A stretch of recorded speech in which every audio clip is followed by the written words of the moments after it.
கூட்டம் அறிவிக்கப்பட்டு இந்த கூட்டம் நடைபெறுகின்ற பொழுதே முன்னெச்சரிக்கை நடவடிக்கை எடுக்கப்பட்டிருக்கிறது.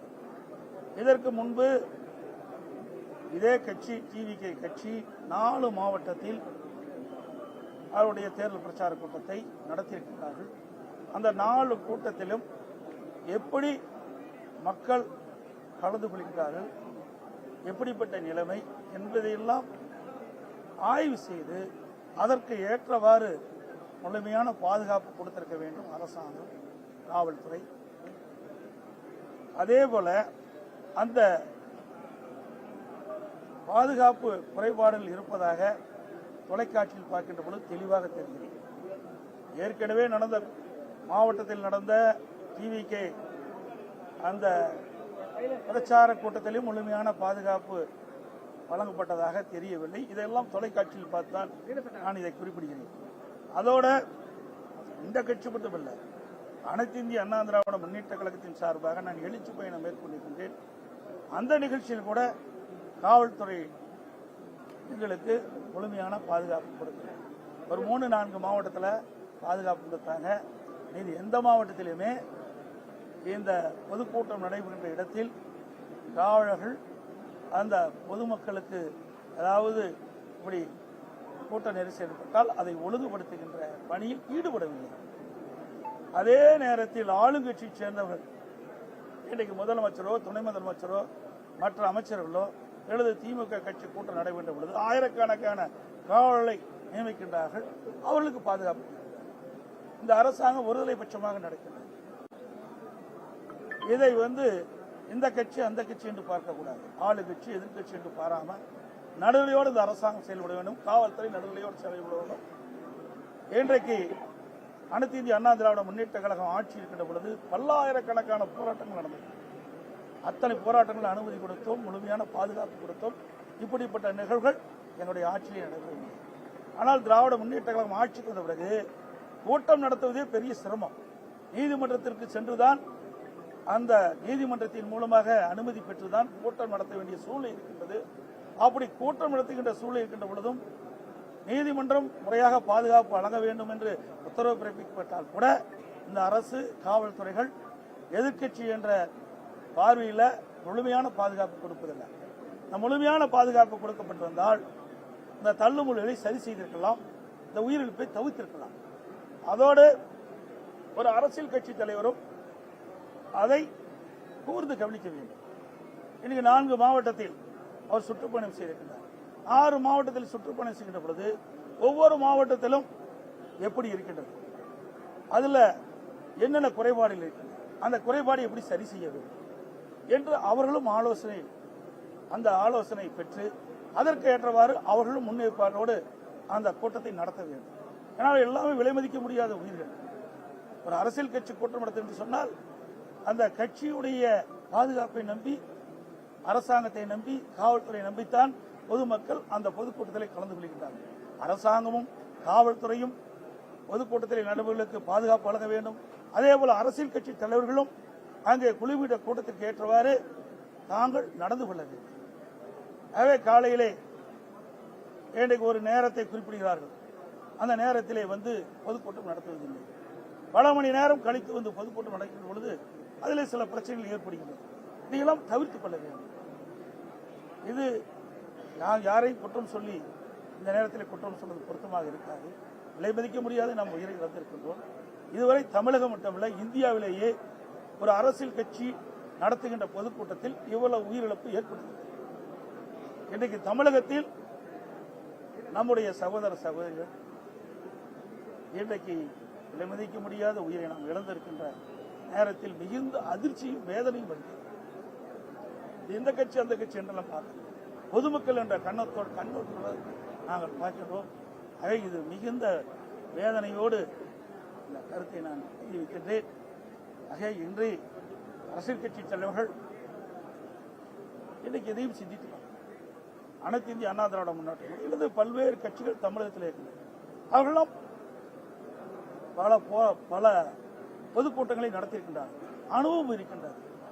அந்த இடத்துல எவ்வளவு கூட்டம் வரும், ஒரு மாவட்டத்தில் எவ்வளவு கூட்டம் வரும், ஒரு தொகுதியில் எவ்வளவு கூட்டம் வரும், அந்த கூட்டத்தை எப்படி சமாளிப்பது, எப்படி ஒழுங்குபடுத்துவது, என்பதெல்லாம் அவர்களுக்கு ஓரளவு அனுபவம் இருக்கின்றது. தமிழகத்தில் இருக்கின்ற அரசு கட்சிகள் ஒரு அனுபவம் இருக்கிறது. அந்த அடிப்படையிலே பொதுக்கூட்டம் நடக்கின்ற காரணத்தினால் இப்படிப்பட்ட தள்ளுமுறை ஏற்படுகிற பொழுது அதை ஒழுங்குபடுத்திக் கொள்கிறார். அதை மற்றவர்களும் கடைபிடிக்கிறார். உயர்நீதிமன்றம் பல்வேறு வழிகாட்டுதல்கள் சொல்லியிருக்கு. அதோட இந்த அரசாங்கம் காவல்துறையும் இதில் முழு கவனம் செலுத்த வேண்டும். மெரினா கடற்கரையில் எங்கே ஏர் ஷோ நடந்தது. அதுல சரியான முறையில் பாதுகாப்பு ஏற்பாடு செய்யப்படாத காரணத்தினால சுமார் 5 பேர் இறந்து விட்டாங்க. அங்கேயே அப்படிப்பட்ட சம்பவம் நடைபெறுகிற பொழுது இப்படி ஒரு அரசியல் கட்சி தலைவர் ஒரு பொதுக்கூட்டத்தை ஏற்பாடு செய்கிற பொழுது ஏற்கனவே 4 மாவட்டத்தில் இந்த பொதுக்கூட்டம் நடைபெற்றிருக்கின்றது. இதெல்லாம் என்னென்ன பிரச்சனைக்கு என்பது இன்றைக்கு அரசும் காவல்துறையும் ஆய்வு செய்து அதற்கு தக்கவாறு பாதுகாப்பு வழங்கியிருந்தால் இந்த உயிர் சேதத்தை தடுத்திருக்கிறார். காவல்துறை வந்து ஒழுங்குபடுத்தினா எங்க கட்சிக்கு வரக்கூடிய அந்த கூட்டத்துக்கு வரக்கூடிய தொண்டர்களை அவங்க வந்து விரட்டி அடிக்கிறாங்க அப்படின்ற ஒரு குற்றச்சாட்டை அவங்க தலைவர்கள் முன்வைக்கிறாங்க. இதெல்லாம் நீங்க நீங்க கேட்கிற கேள்வி. இது வந்து நாங்களும் பொன்விழா கண்ட கட்சி, 32 காலம் ஆட்சி செய்த கட்சி, இப்படி எங்கேயுமே இப்படி தடை செஞ்சது கிடையாது. ஆக வேண்டுமென்றே திட்டமிட்ட ஆளுங்கட்சிக்கு ஒரு நீதி, எதிர்கட்சிக்கு ஒரு நீதியாக இருக்கக்கூடாது. ஆளுங்கட்சியோட முதலமைச்சர் வருகின்ற பொழுது கூட்டமே இல்லாத இடத்துல கூட ஆயிரக்கணக்கான காவலர்களை நிறுத்தி பாதுகாப்பு கொடுக்கிறாங்க. அதனால குறை சொல்ல, இருந்தாலும் அவர்களுக்கு எப்படி பாதுகாப்பு கொடுக்கிறார்களோ அதே போல இன்றைக்கு நாட்டு மக்களுக்கும் பாதுகாப்பை வழங்குவது அரசுடைய கடமை, முதலமைச்சருடைய கடமை, காவல்துறை கடமை. அந்த கடமையில் இருந்து அவர்கள் தவறிவிட்டார்கள். அதனால் இந்த உயிரிழப்பு ஏற்பட்டது. ஒரு நபர் கமிஷன் அமைச்சிருக்கிறாங்க. இவ்வளவு வேகமா துரிதமா இந்த ஒரு நபர் கமிஷன் அமைப்பதில் என்ன நோக்கம் எனக்கு தெரியல. அமைச்சிருக்கிறாங்க. இப்ப நான் வந்து நேற்றைய தினம் சென்னைக்கு போயிருந்தேன். இரவு தான் 2 மணிக்கு தான் வீடு போயிருந்தேன். காலையில் எழுந்தவுடன் தான் வந்தேன். உங்க தொலைக்காட்சியில் பார்க்கிற செய்தி வச்சு தான் இந்த பேட்டியை நான் கொடுத்துருக்கேன். அது மட்டும் இல்லை, நான் வருகின்ற பொழுது கிடைக்கப்பட்ட தகவல் விஜய் அவர்கள் அந்த கூட்டத்தில் பேசிட்டு இருக்கும் போது இடையில் ஆம்புலன்ஸ் வருது. அப்ப அவருடைய ஒரு கொடி பேரை சொல்லி இந்த கொடி கட்டிட்டு இவ்வளவு ஆம்புலன்ஸ் எதுக்கு வருதுன்னு கேட்கிறார். இதெல்லாம் மிகப்பெரிய சந்தேகத்தை எழுப்பி. ஆக எங்கே விழுதுன்னு அவருக்கு எப்படி ஆம்புலன்ஸ்காரங்களுக்கு தெரியும்? கூட்டம் நடத்துறாங்க, மேல இருக்கிறாங்க, மேல ஏறி பார்த்தீங்கன்னா எல்லாமே தெரியும். நானும் கூட்டத்தில் போய் 163 தொகுதிக்கு போயிட்டு வந்திருக்கிறேன். மேல இருந்து பார்த்தா எல்லாமே தெரியும். அப்படி முன்கூட்டியே பல ஆம்புலன்ஸ் விரைந்து சைலண்ட் ஒளியில் வந்துகிட்டு இருக்கும் போது அவர் சொல்றாரு, எதுக்கு இந்த ஆம்புலன்ஸ் வருதுன்னு அவர் அந்த கூட்டத்திலேயே பேசுறது தொலைக்காட்சியில் பார்த்தேன். ஆக இதெல்லாம் ஒரு சந்தேகம் இருக்குது. இதெல்லாம் ஒரு முழுமையாக விசாரிக்கப்பட வேண்டும் என்பதுதான். 27,000 பேர் கலந்துட்டாங்கன்னு சொல்லி போலீசார் வந்து விளக்கம் கொடுத்திருக்காங்க. அவங்க கிரௌட் அதிகமா வந்துச்சு, எங்கிட்ட கேட்ட அனுமதியில வந்து 10,000 பேர் தான் கலந்துக்குவாங்கன்னு சொன்னாங்க. அவங்க 27,000 பேர் வந்தது எங்களால என்ன பண்ண முடியும்? 4 மாவட்டத்தில் நடந்திருக்கு. 4 மாவட்டத்தில் இதே கட்சியுடைய தலைவர் பொதுக்கூட்டம் நடத்தியிருக்கார். அந்த பொதுக்கூட்டத்தில் எவ்வளவு பேர் வந்து கலந்துட்டாங்க, எவ்வளவு பேர் எழுதி கொடுத்தான்னு இந்த காவல்துறைக்கு தெரியாதா? இந்த அரசாங்கத்துக்கு தெரியாதா? ஆகவே அவருடைய கடமையிலிருந்து தட்டி கலப்பதற்காக இந்த அறிவிப்பை கொடுத்திருப்பதை நான் கருதுகிறேன். சார், இந்த நிகழ்வுக்கு பொறுப்பேற்று விஜய் மீது நடவடிக்கை எடுக்கப்படும். இதையெல்லாம் நீங்க கேட்கிற கேள்வி எல்லாம் வந்து ஒரு கற்பனையான கேள்வியை தான் நான் பார்க்கிறேன். நடவடிக்கை எடுப்பாங்களா, எடுக்க மாட்டாங்களா? இவ்வளவு பெரிய துயரம் நடந்தது, அதைத்தான் பார்க்கிறேன். இன்றைக்கு போன உயிர் மேல புரியும். நம்ம குடும்பத்தில் ஒருத்தர் இழந்தா நமக்கு எவ்வளவு வேதனை நினைக்கணும். அரசியலுக்கு அப்பாற்பட்டு பேசணும். தயவு செய்து அரசியல் இது எந்த இடத்துல தவறு நடந்தது, அது எப்படி என்ன காரணத்துக்கு நடந்தது, இதைத்தான் நம்ம அலசி ஆராய்ந்து அதற்கு ஒரு இறுதி வடிவு கொடுக்க வேண்டும். இனி எதிர்காலத்தில் இப்படிப்பட்ட நிகழ்வு ஏற்படாதுன்னு பார்க்க வேண்டும். இதையெல்லாம் பார்க்க வேண்டும். இதை விட்டு இது இப்படி நடக்குமா அப்படி நடக்குமா, இதையெல்லாம் வந்து பேசுவது இந்த இடத்தில் சரியாக இருக்காது என்பது என்னுடைய கருத்து. அது மட்டும் இல்ல, இப்படி சம்பந்தப்பட்டவர் வந்து அந்த மக்களை பார்க்கவே இல்லை. இது வரைக்கும் நேற்று வரைக்கும் அவங்க கட்சிக்காரர்களே அவரை வந்து பார்க்கலங்கிற சொல்றேனே, மதிப்பு மதிக்காத விலை மதிக்க முடியாத உயிரை இழந்து இருக்கிறோம். இந்த நேரத்தில் ஒவ்வொருவரும் எந்த மனநிலையில் இருப்பார் என்று நமக்கு தெரியாது. ஒவ்வொருவரும் ஒரு மனநிலையில் எப்படி இருப்பார் நமக்கு தெரியாது. எங்களை பொறுத்த வரைக்கும், நம்முடைய இயக்கத்தை பொறுத்த வரைக்கும் மனித உயிர் முக்கியம். மக்கள் அரசியல் கட்சி தலைவர்கள் கூட்டத்தில் கலந்து கொள்கின்ற பொழுது அந்த கலந்து கொண்டிருக்கின்ற மக்களுக்கு எவ்வித பாதிப்பும் இல்லாமல் இருக்க வேண்டும் என்பது நினைப்பார். இனி எதிர்காலத்தில் இப்படிப்பட்ட நிகழ்வு ஏற்படக்கூடாது. அதைத்தான் நான் இங்கே விளக்கி சொல்லிட்டு இருக்கிறேன். நடந்த நிகழ்வு மிக மிக ஒரு கொடூரமான நிகழ்வாக தான் நான் பார்க்கிறேன். மிக மிக வேதனையான ஒரு அதிர்ச்சியான நிகழ்வாக தான் பார்க்கிறேன். இன்றைக்கு நான் ஏற்கனவே குறிப்பிட்டதை போல இன்றைக்கு இதுவரை தமிழகத்திலும் சரி இந்தியாவிலும் சரி ஒரு அரசியல் கட்சி பொதுக்கூட்டத்தில் இவ்வளவு பேர் இறந்ததாக தெரியவில்லை. எனக்கு தெரிந்தவரை தெரியவில்லை. ஆக இது பல பேர் 39 பேர் இறந்திருக்காரு சொன்னால் சாதாரணமாக எடுத்துக்கொள்ள முடியாது. விஜயோட அரசியல் அனுபவம் இல்லாத இதற்கு காரணம்னு எடுத்துக்கலாமா சார்? அரசியல் அனுபவம் பொதுவாக சொல்லுங்க, ஒருவரை குறிப்பிட்டு சொன்னாங்க சரியாக. எல்லா அரசியல் கட்சி தலைவர்களுமே இதை உன்னிப்பாக கவனிக்க வேண்டும்.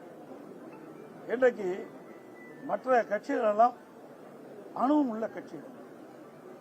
அந்த அனுபவம் உள்ள கட்சியை சேர்ந்த தலைவர்கள், அவருடைய தொண்டர்கள் இருக்காங்க, நிர்வாகிகள் இருக்காங்க, ஒரு கட்டமைப்பு இருக்கு. அந்த கட்டமைப்பு வளையத்துக்குள் அதில் கொண்டு வந்து ஒரு கூட்டத்தை எப்படி கட்டுப்படுத்துவது, அதை எப்படி ஒழுங்குபடுத்துவது, அதையெல்லாம் அவர்களுக்கு பல கூட்டங்கள் நடத்தி அனுபவம் இருக்கு. அந்த அனுபவத்தின் அடிப்படையில் கூட்டம் நடத்துகின்ற பொழுது அதில் சின்ன சின்ன அசம்பாவங்கள் தவிர்க்கப்படுகிறது. இப்படிப்பட்ட பெரும் அசம்பாவங்கள் ஏற்படாத வண்ணம் அவர்கள் தடுப்பதற்கு உண்டான அனுபவம் அவரிடத்தில் இருக்கு. நாங்களாம் மாநாடு நடத்தும் கிட்டத்தட்ட 13-14 லட்சம் பேர் நடத்திருக்காங்க. அதே போல பல கூட்டங்கள் நாங்கள் நடத்திருக்கோம். அதுபோல பல அரசியல் கட்சி தலைவர்கள், தமிழகத்தில் இருக்கின்ற பல அரசியல் கட்சிகள் பல கூட்டங்கள் நடத்தியிருக்குது. அதையெல்லாம் அங்கு இருக்கின்ற தலைவர்கள், இரண்டாம் கட்ட தலைவர்கள், அங்காக இருக்கின்ற பகுதியில் இருக்கின்ற அந்த கட்சியுடைய நிர்வாகிகள், அவர்கள் அவருடைய தொண்டர்கள், அவர்களெல்லாம் பல கூட்டத்தில் கலந்து கொண்டு அனுபவம் இருக்கின்றனர். அந்த அனுபவத்தின் அடிப்படையில் அவர்கள் அந்த கூட்டத்தை ஒழுங்குபடுத்திக் கொள்கிறார்கள். தொடர்ந்து விஜய் திமுகவை தொடர்ந்து எதிர்ப்பாதான் எல்லா கூட்டங்களையும் பேசிட்டு இருந்தாரு. முதல்வர் இந்த சம்பவம் நடந்தோடனே சென்னையிலிருந்து இங்க வந்ததா இருக்கட்டும், ஒரு நபர் குழு அமைத்ததா இருக்கட்டும், 10 லட்சம் நிவாரணம் வழங்கியதா இருக்கட்டும், இதுல ஏதாவது அரசியல் இருக்கும்னு நினைக்கிறீங்களா சார்? இதெல்லாம் அரசுடைய கடமைங்க. முதலமைச்சர் இந்த கடமையில செஞ்சுதான் ஆகணும். அந்த ஸ்தானத்தில் இருக்காரு, அதை அவர் செய்யறார். எல்லா இடத்துலயும் தானே எல்லா அரசாங்கமும் அப்படித்தான் செய்யும். எந்த அரசாங்கமாக இருந்தாலும் இப்படிப்பட்ட நிகழ்வுகள் ஏற்படுகின்ற போது உடனுக்குடன் மக்களுக்கு தேவையான உதவிகளை செய்வதுதான் அரசுடைய கடமை. அந்த கடமை தான் இந்த அரசாங்கம் செஞ்சு. இதே போல கள்ளக்குறிச்சியில நடந்தது. ஆனா அப்ப முதல்வர் போகல, இப்ப இவ்வளவு ஆர்வமா வந்திருக்கிறாரு. சோ அதை எப்படி சார் எடுத்துக்கலாம்? அது வேற, இது வேற. இதே நாங்கள் பிரிச்சுக்கிறோம். இது அரசியல் சம்பந்தப்பட்ட அரசியல் பிரச்சனை. அது தனிப்பட்ட முறையில் வரும். அதையுமே அரசாங்கம் செய்த தவற காரணத்தில் தான் 68 பேர் உயிரிழந்திருக்கிறாங்க. ஒரு இறப்பதற்கு தான் 68 பேர் இறப்பதற்கு முந்தைய நாள் ஒரு சம்பவம் நடக்குது. அந்த சம்பவத்தில் அங்க இருக்கிற விஷச்சாராயத்தை பல பேர் குடிக்கிறாங்க. குடிச்சு மருத்துவமனையில் சேர்க்கப்பட்டவுடன் அவர்கள் இறக்கின்ற நிலை ஏற்படுகிறது. அப்பொழுது மாவட்ட ஆட்சித்தலைவர், மாவட்ட காவல்துறை கண்காணிப்பாளர், ஒரு சட்டமன்றம் அமர்ந்து கொண்டு பேட்டி கொடுக்கிறார். அப்பொழுது உண்மை செய்தியை வெளியிடப்பட்டிருந்தால் அந்த உயிரிழப்பை தவிர்த்திருக்கலாம். ஆனால் என்ன காரணத்திற்காகவோ உண்மையை மறைத்து அந்த செய்தி வெளியிட்டதன் விளைவு 68 பேர் உயிரிழப்பு நிலை ஏற்பட்டது. அவள் உண்மை செய்தி விஷசாராயம் குறித்து தான் எவர்கள் இறந்திருக்கின்றார்கள். நீங்கள் நிருபர்லாம் கேட்குறீங்க, நான் பார்த்தேன், தொலைக்காட்சியில் பார்த்தேன், உங்களுக்கு எல்லாமே தெரியும்.